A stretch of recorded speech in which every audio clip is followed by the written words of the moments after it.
Donc, ici, ce que vous cherchez, c'est le périmètre de la base d'un prisme régulier à base octogonale. On connaît son aire totale, l'aire d'une base et sa hauteur. Puisqu'on connaît l'aire totale, je vais commencer avec la formule de l'aire totale d'un prisme. Donc, quand on calcule l'aire totale d'un prisme, il faut toujours calculer 2 fois l'aire de sa base. Puis ensuite, aller calculer les faces latérales. Les faces latérales, bien, dans le fond, c'est tout le reste. Donc, si ici, on regarde qu'est-ce qu'on a. Donc, on a l'aire totale, puis on a l'aire d'une base. Nous, on cherche le périmètre de la base, mais on dirait qu'on ne le voit même pas. Puis, je ne suis pas capable d'aller placer non plus l'information de la hauteur parce qu'on ne le voit pas. La raison pour laquelle on ne le voit pas, c'est parce que la formule de l'aire latérale qui est ici en ce moment n'est pas assez précise. Donc, on va aller la préciser, puis tout ça va apparaître. Donc, maintenant que notre formule est précisée, ce qu'on voit bien, dans le fond, c'est qu'on a l'aire totale de notre prisme, on a l'aire d'une base de notre prisme, on a aussi la hauteur de notre prisme, qui est de 6,15. Et comme ça, bien, dans le fond, je vais pouvoir aller isoler le périmètre de ma base.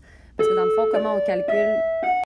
Pour calculer l'aire latérale d'un prisme, ce qu'on doit faire, c'est périmètre de la base fois la hauteur. Donc, maintenant, je vais aller remplacer ça. Maintenant que tout ça s'est remplacé, tout ce qui vous reste à faire, dans le fond, ça va être essayer d'aller trouver le périmètre de la base. Pour ça, multipliez par 2 le 146. Ensuite, cela, vous le soustrairez au 562 pour finir par diviser par 6,15. Je suis certaine que vous allez être capable.